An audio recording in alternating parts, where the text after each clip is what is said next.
नमस्कार दोस्तों, मेरा नाम है गगन और स्वागत है आपका आज के इस वीडियो में, जहाँ पे मेरे पास में है टाटा पंच ईवी।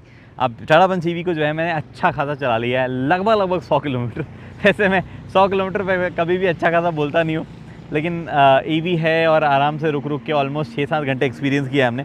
तो उस हिसाब से मेरे को क्या चीज़ें कैसी लग रही है, अच्छी लग रही है, बुरी लग रही है, कौन सी चीज़ें हैं जो कि वर्थ नहीं है इस प्राइस की। कई लोगों को ये महंगी लग सकती है, स्पेशली जो आप पंच से कंपेयर करोगे तो हर एक चीज़ की बात करते हैं कि किसको लेनी चाहिए, किसको नहीं लेनी चाहिए और बाकी सब चीज़ें। चलो तो देखो, सबसे पहले मैं आपको एक चीज़ समझाना चाहता हूँ जो कि बहुत इंपॉर्टेंट होगी आगे के जो रिव्यू में जिस तरह के आप जाओगे। ये पंच पे बेस्ड नहीं है। पंच जो है, जो प्लेटफॉर्म है, जो शैसी वगैरह है, उस पर बेस्ड नहीं है। यहाँ पे एक्चुअली टाटा ने बदलाव किया है कुछ।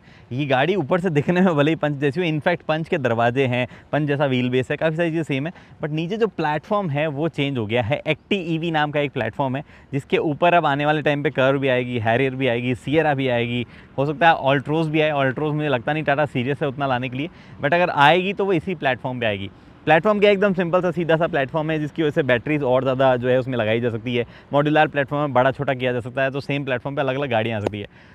क्योंकि ये नए प्लेटफॉर्म पे है तो भैया उसका पैसा तो लगा होगा डेवलपमेंट में, तो वो पैसे उस वजह से आप थोड़े से ज़्यादा एक्सपेक्ट कर सकते हो। अगर ये सिर्फ पंच में ही चीज़ें फिट करके कहीं ना कहीं दी जाती तो अगेन वही टिगोर टियागो वाली रेंज जो है ऑफर की कर दी जाती, उससे ज़्यादा चीज़ें करनी जा सकती थी और वो सब चीज़ों कॉम्प्लिकेशंस वगैरह में जो है मामला बैठ सकता था। इसीलिए लोग सीधा जो है पंच ईवी को नए प्लेटफॉर्म पर लेके आए। हाउएवर, इस प्लेटफॉर्म की वजह से कुछ अच्छी चीज़ें भी है, कुछ बुरी चीज़ें भी है। अच्छी चीज़ें ये है कि ग्राउंड क्लियरेंस जो है बहुत ही सही, एकदम 190 mm पे एकदम सपाट है। हमने ऑफ रोड भी लेके गए हैं, इसकी अप्रोच डिपार्चर एंगल की वजह से जो है काफ़ी सही जो है ऑफ द रोड थी। अगर जहाँ पे खराब पैचेस पे भी आपको ले जाना हो कोई दिक्कत वहाँ पे नहीं है। चलने में थोड़ी सी और ज़्यादा कार लाइक हो गई है, मतलब ऐसा फील नहीं होता कि वेट डिस्ट्रीब्यूशन अलग अलग है, आप एकदम सब चलाते हो तो वो फीलिंग जो है वो भी थोड़ी सी बेटर आती है। प्रॉब्लम ये है कि क्योंकि टाटा ने पैसा इन्वेस्ट किया है, गाड़ी की प्राइस जो है अब आप खरीदने जाओगे तो आपको 13 लाख से 16, साढ़े 16, 17 लाख के बीच में कहीं ना कुछ देना पड़ेगा। फिर भी रेंज जो है उतनी ज़बरदस्त नहीं निकल के आई है। थोड़ा सा और बैटरी पैक जो है उसमें डाले जा सकते थे। 25 kilowatt hour, 35 kilowatt hour, 2 capacity आपको मिलती है। हो सकता है शायद इसको थोड़ा सा एक्सटेंड करके लेट से 39 या 40 किलोवाट आवर तक जो है लॉन्ग रेंज को ले जा सकता था। रेंज कितनी निकल रही है? आई थिंक 300 के आसपास निकलनी चाहिए। अभी मैं चला के उसके बारे में और बात कर लूँगा। रियर में घुमाते घुमाते मैं आपको ले आऊँ, एक सजेशन मैं आपको पहले दे दूँ, अब मड फ्लैप जो आते हैं जो डीलर्स बेचते हैं वो लगा लें यहाँ पे, वरना जो आपके पीछे चला रहा होगा वो आपको बहुत गाली देगा कि इसने सारा कीचड़ मेरे मुंह पे डाल दिया है। तो वो वाली चीज़ जो है आप यहाँ पे ध्यान देना। But overall fit and finish levels, जैसा मैंने आपको पंच के वीडियो में बताया था कि टाटा की बेस्ट गाड़ी है in terms of fit and finish, यहाँ पे उसको थोड़ा सा इंप्रूव किया गया है। कमियां मैं अभी भी 20 निकाल दूं इस गाड़ी में 20 सेकंड के अंदर वो अभी धीरे धीरे कुछ मेन चीज़ें बता भी दूंगा मैं आपको। बट अभी बहुत ज़्यादा ऐसा सुधार नहीं हो गया है रातों रात, क्या वाह ये क्या हो गया, बट काफ़ी धीरे धीरे सुधार जो है वो आ रहा है। थोड़ी सी बात आती है बूट स्पेस पे। आई थिंक टाटा हल्का सा, जब वो काफ़ी सारी चीज़ें चेंज कर ही रहे थे, थोड़ा सा बूट स्पेस और बेटर निकाल सकते थे वो। 366 लीटर के साथ में बूट स्पेस सेम ही है जैसा उसमें आता है पंच में। इस जस्ट कि जिस तरीके से स्क्वाड और जिससे कि बना हुआ है, बहुत ज़्यादा सामान आप ऑनेस्टली नहीं रख पाओगे। बट वो इलेक्ट्रिक वाला गेम नहीं है, वो ईवी बाद में बनाए हुए वाला गेम नहीं है कि आपको कुछ ना मिल रहा हो यहाँ पे, या वो सीएनजी वाला गेम नहीं है। मैं इलेक्ट्रिक और ईवी एक साथ बोल दिया, सीएनजी या वैसा वाला गेम नहीं है कि आपको बूट स्पेस खाया जा रहा हो। अच्छा बूट स्पेस है। कैबिन लगेज की अगर आप बात करोगे तो एटलीस्ट आप मेरे ख्याल से 5 फिट कर पाओगे और एक छोटा बैग फिट कर पाओगे। अगर आप बड़े लगेज की बात करते हो तो एक बड़ा लगेज और 2 कैबिन लगेज जो है वो आप फिट कर पाओगे, वैसा सा कुछ स्पेस यहाँ पे है। ठीक है, और लोड वोड करने में तो ऐसा ज़्यादा इशू नहीं आना चाहिए, अनलेस आप थोड़े से एज में ज़्यादा है तो थोड़ा सा ऊंचा हो सकता है, अदरवाइज ऐसा कोई इशू जो है वो नहीं है। आगे जो चीज़ है उसमें भी कुछ है। आओ, ये आगे एक और स्पेस है अगर आपके पास कमी पड़ गई। वैसे पीछे वाले स्पेस में जो है आपके पास में चार्जिंग केबल वगैरह रखने जितनी जगह है, बट यहाँ पे भी आपके पास जगह है। तो कुछ ऐसी चीज़ है जो कि आपकी गाड़ी में रहती है apart from charging cable, puncture kit वगैरह, जो कि बाय द वे इसमें स्पेयर टायर नहीं आता है तो पंचर किट ही आता है। अगर आपके पास कुछ और चीज़ है जो रेगुलरली गाड़ी में रहती है बट वहाँ पीछे स्पेस गिर रही हो, तो आप यहाँ पे उसको रख के भूल जाएँ कि ठीक है आगे पड़ा है, जब भी काम आएगा। अदरवाइज़ प्रैक्टिकली रोजाना यहाँ पे कौन सब्जियाँ वब्जियाँ रखेगा अगर कभी लाने की इच्छा में हो तो। बट 5 किलो तक का वजन है, लेकिन डिसेंट बड़ा स्पेस है और कुछ चीज़ नहीं है। आई थिंक इसको थोड़ा और बेटर डिज़ाइन किया जा सकता था। काफ़ी स्पेस लगता है कि छूट गया है कहीं ना कहीं कोनों में, तो वो एक चीज़ है। बट हाँ, एक और चीज़ रिडंडेंसी के लिए जो कि बहुत ज़रूरी है टाटा के प्रोडक्ट में, अगर आपका अंदर से वो टच पैनल काम नहीं कर रहा है और आपको ये खोलना है तो आपके पास में यहाँ पे एक लेवर दिया गया है, जिसको अगर आप टूट गया, आई होप नॉट एक बार अच्छा ये इसमें फंसा था, नहीं टूटा ओके, ऐसा लोहा है एकदम, वो नहीं होगा।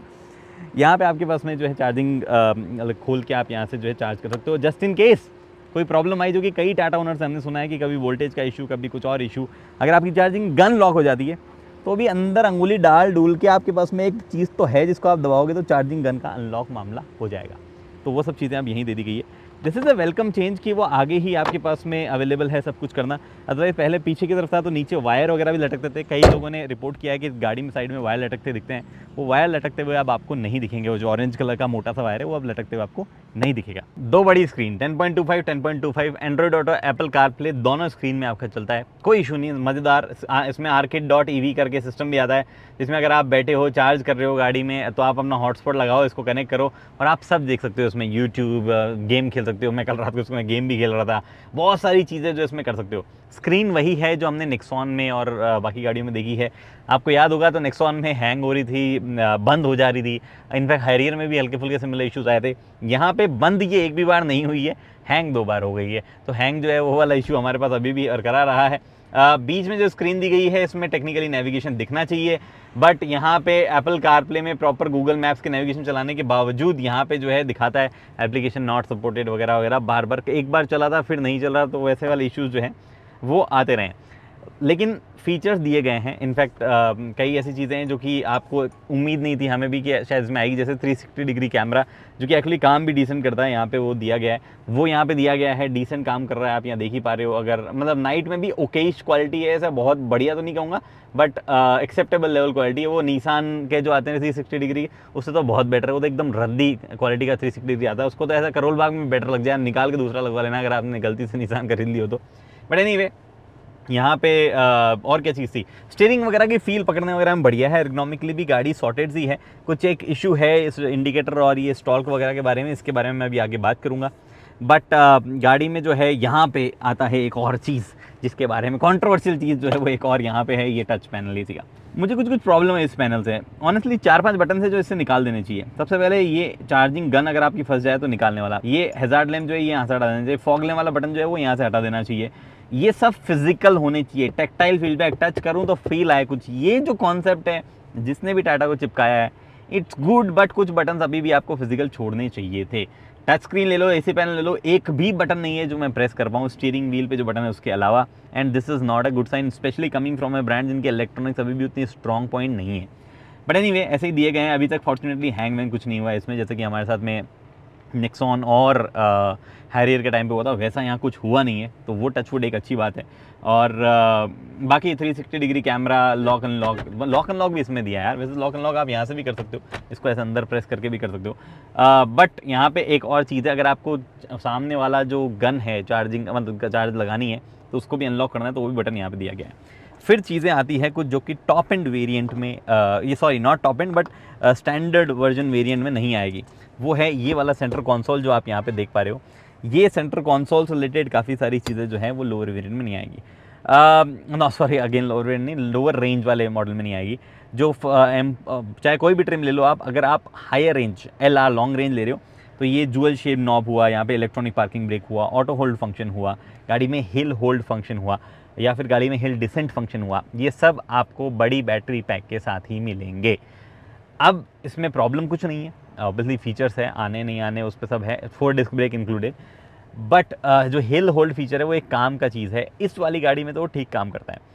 जो लोअर रेंज वाली बैटरी है उसमें क्या होगा कि वो मोटर के बेस पे हिल होल्ड कंट्रोल काम करता है, वहाँ पे गाड़ी पीछे जाने लग जाती है। कुछ टाइम पे गाड़ी में 4 लोग बैठे तो पीछे जाती ही रहती है, रुकती नहीं है, तो वो वहाँ पे आपको प्रॉब्लम हो सकती है। तो अगेन अगर आपकी रनिंग वगैरह ज़्यादा है, आप हाईवे पे या पहाड़ी एरियाज़ में जाते हो, लॉन्ग रेंज वर्जन के साथ में जाना ज़्यादा काम का वो आपके पास होगा। ये कुछ प्रैक्टिकल स्पेसेस है जो थोड़ी सी परेशानी है, जैसे कि कप होल्डर थोड़े छोटे हैं, बॉटल होल्डर ओके हैं, कोई दिक्कत नहीं है, ये वाला एरिया छोटा है, बट ऐसा कोई मेजर चीज़ नहीं है मेरे पास कंप्लेन करने को। ऑनेस्टली सब कुछ डिसेंटली ही यहाँ पे है। एक वो जो सीट वेंटिलेशन आवाज़ बहुत करता है बट इट्स ओके, वो एक काम बहुत अच्छा करता है, तो वो उसका अपना पर्पस वो जो है सॉल्व कर देता है। पीछे वाली सीट पे मैं बैठ गया हूँ, 90 डिग्री खुलते हैं भाई साहब दरवाजे, 90 डिग्री ऐसे। एंड अगर ये 90 डिग्री नहीं खुल रहे होते तो एक्चुअली काफ़ी क्रैम्ड होता है स्पेस, पता है, ऐसे निकलने में मुझसे ज़्यादा लगे फील नहीं होती है। बट एनीवे अगर किसी को थर्ड से मतलब है तो बढ़िया थर्ड आती है, उसमें कोई भी दिक्कत उसमें नहीं है। गाड़ी अगेन वैसे तो प्लेटफॉर्म चेंज हो गया है बट सेफ्टी फीचर लोडेड आते हैं। आई बिलीव टाटा जिस हिसाब से ओवर द टाइम हम उनका रिकॉर्ड देखते हैं अभी भी सेफ कार बना वो देंगे, कोई इशू उसमें नहीं है, मैं शक ही नहीं कर रहा हूँ उनके उस बात पे। दिक्कत ये है कि रियर सीट में स्पेस कम होता लग रहा है। रेगुलर पंच के मुकाबले फॉर सम रीजन थोड़ा सा ऐसा लग रहा है क्रैम सा क्यों लग रहा है? क्या ये सीट मोटी हो गई इस वजह से? सीट की फिनिशिंग लेवल जो है वो भी उतने बढ़िया नहीं है। आपको ऐसा लगता है कि ये बाद में लगाया गया कवर है, ऐसा लगता नहीं है कि फैक्ट्री फिटेड कवर कुछ यहाँ पे है। वो थोड़ा सा इशू कुछ लोगों को हो सकता है जो थोड़े से नेट पिकिंग करते हैं मेरे जैसे लोग, बट अदरवाइज पीछे ऐसा कोई भी चीज़ नहीं है। मतलब मैं अगर देखूँ 5 फुट 8 इंच का मैं हूँ, आगे मैं बैठा था, पीछे भी अगर मेरे जैसा ही हाइट का कोई बंदा बैठे, ही इज़ कंफर्टेबल, कोई प्रॉब्लम नहीं होगी। बट 4 लोग, 5वां बंदा नहीं बैठ पाएगा, बच्चा जरूर बीच में कोई बैठ जाएगा। यहाँ पे फ्लोर बीच में नहीं है क्योंकि ऑब्वियसली प्लेटफॉर्म चेंज हुआ है तो फ्लोर लोड जो है वो निकाल दिया गया है, बट स्टिल ऐसा कुछ मेजर चीज़ नहीं है। ये ऐसे मूव करता रहता है, ये अगर इसमें कुछ यहाँ चीज़ नहीं है।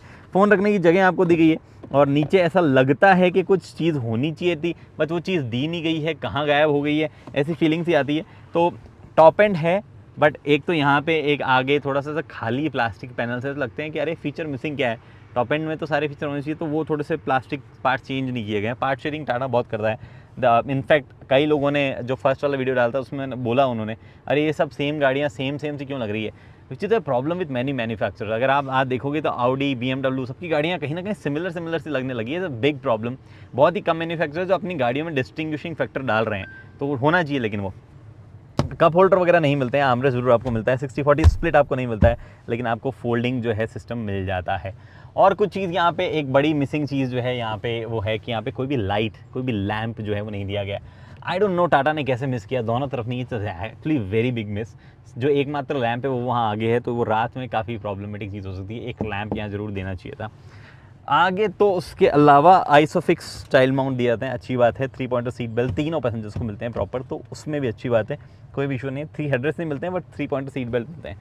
ये बातें हो गई। सीट बेल्ट के साथ में इशू मैंने आपको बताया नहीं, अभी नहीं बताया होगा भाई। ये अब क्या बताऊँ मैं, अभी आवाज़ करेंगे ये, अभी आगे मैं चलूँगा तो मैं बताऊँगा आपको। इनको लगा के रखना पड़ता है। नेक्सॉन में इतना बढ़िया फीचर था, मैंने तारीफ़ करी थी कि सब में वेट सेंसर डाला गया, हटा दिया गया। तारीफ़ पसंद नहीं आई उनको, क्या करें। ओके, तो ड्राइव करते हैं। और सबसे पहले जो चाइम आप सुन रहे हैं इसका रीज़न बड़ा सिंपल है, और सिंपल है कि पीछे जो मैंने आपको बताया कि तीनों पैसेंजर्स की जो रियर सीट बेल्ट है वो लगा के रखो, वरना ये बजता रहेगा, थोड़ी देर बजेगा उसके बाद बंद हो जाएगा। बट नेक्सॉन में ऐसा इशू नहीं था, नेक्सॉन में वेट सेंसिंग था।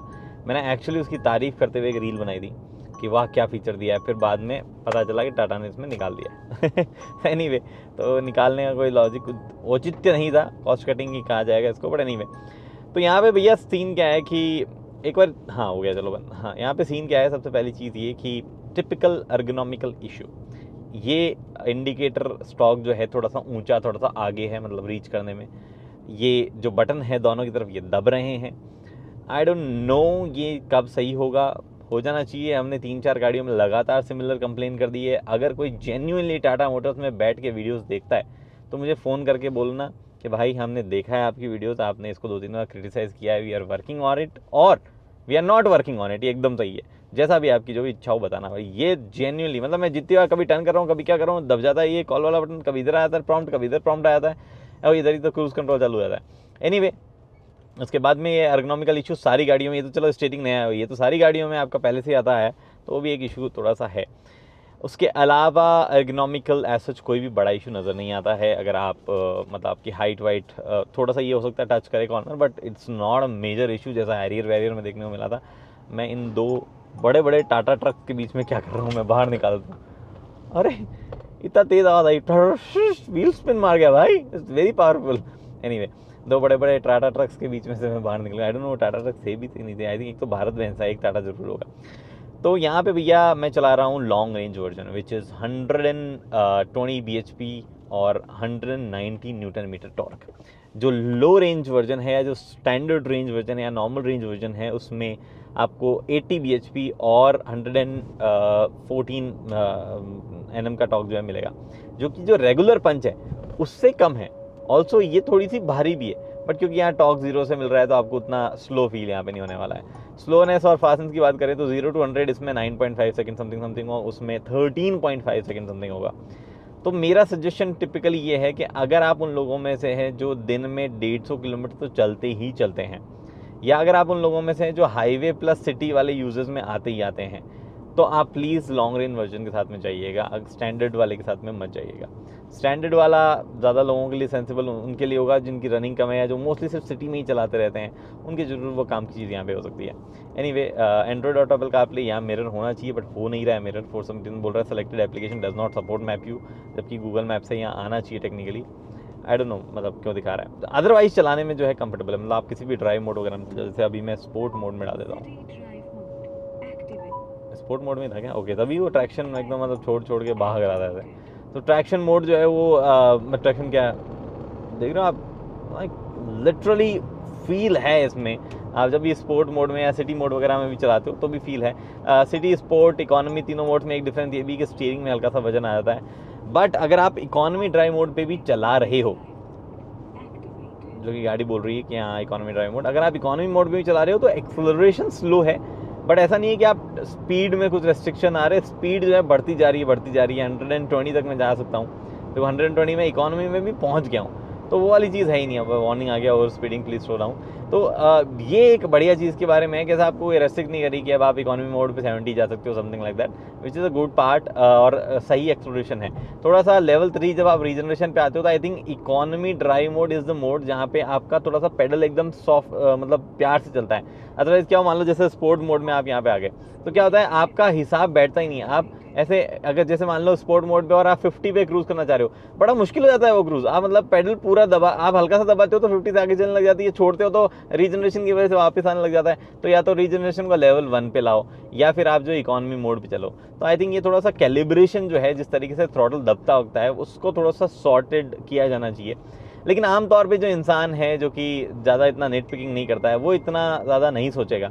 मैं इतना ज़्यादा इंसिस्ट इसलिए कर रहा हूँ क्योंकि गाड़ी की कॉस्ट कम नहीं है भाई। इट्स ऑलमोस्ट 15 लाख रुपीज़ की तो एक्स शोरूम वैसे गाड़ी है, फिर 50,000 का चार्जर भी खरीदोगे, सनरूफ लोगे तो फिर 50,000 फिर लग गए आपके। तो 16 लाख एक्स शोरूम अगर गाड़ी है कोई, जो कि जाते जाते आपको 16,70,000 की पड़ रही है, तो उसमें ये कुछ चीज़ें हैं जो कि डेफिनेटली काउंट की जानी चाहिए। एक और चीज़, अभी ये विंडो पूरी रोल डाउन हो गई है, this will not roll up one touch में, ये दिक्कत है इसके साथ में। तो ये भी एक छोटी सी चीज़ है जो मुझे हाईलाइट करनी थी।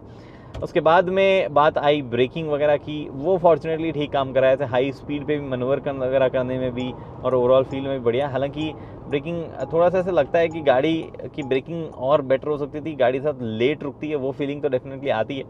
बट ऐसा ब्रेकिंग से फील ओके है, मतलब जो रीजनरेशन और इलेक्ट्रिक का पेडल को मिला के दिया गया है, आई थिंक इस बजट में वो बढ़िया है। उसमें कोई भी ऐसा ज़्यादा कंप्लेन करने लायक चीज़ है नहीं।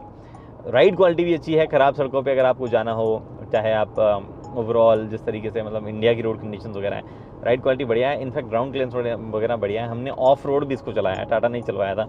बाहर से तो ज़्यादा कुछ मैं रिकॉर्ड नहीं कर पाया मेरी एक्टिविटीज़ में। टाटा ने जो फुटेज दी है उसका इस्तेमाल मैं कर लूँगा अगर वो वर्थ इट हुई तो ऑफ रोड हमने इसको चलाया है। और स्पेसिफिकली कुछ बड़े बड़े बोल्डर्स और बड़े बड़े पत्थर पे चढ़ने के हिसाब से गाड़ी सही थी। ग्राउंड क्लियरेंस वगैरह अच्छी है एक्चुअली इस गाड़ी की, तो उस वजह से जो है कोई प्रॉब्लम आपको नहीं होने वाली। अगर आपके एरिया में सड़कें ख़राब है तो 190 mm की ग्राउंड क्लियरेंस तो है ही, बट प्रैक्टिकल भी है 190 mm की। ऐसा नहीं है कुछ लिखने में आगे, बट प्रैक्टिकलिटी नहीं है डिपार्चर अप्रोच एंगल की वजह से, वैसा कुछ नहीं है। 350 समथिंग mm की वाटर वेडिंग कैपेसिटी भी है, जो कि आपके एरिया में रेगुलर जो पानी जमा होता है उसमें आप टेंशन फ्री इसको निकाल सकते हो, कोई भी इशू वहाँ पे भी नहीं है। वैसे भी इलेक्ट्रिक कार्स और इलेक्ट्रिक बाइक के साथ में थोड़ा इससे हेजल फ्री चीज़ है कि बैटरी अगर पानी में सबमर्ज हो जाए तो भी प्रॉब्लम नहीं होती है, वो सील आती है, तो प्रॉब्लम ऐसा होनी नहीं चाहिए। ये जो चीज़ है ब्लाइंड व्यू मॉनिटर जिसको कहा जाता है, जब आप लेफ्ट इंडिकेटर देते हो तब तो बढ़िया है, एक्चुअली डिसेंट एरिया कवर करता है जो कि आपको अदरवाइज नहीं दिखेगा। बट जब आप राइट देते हो तो थोड़ा सा मामला गड़बड़ है, क्योंकि राइट में इधर ये दिख रहा है, ये यहाँ मतलब मैं यहाँ देखूँ कि यहाँ देखूँ, ये वाला थोड़ा इशू हो जाता है।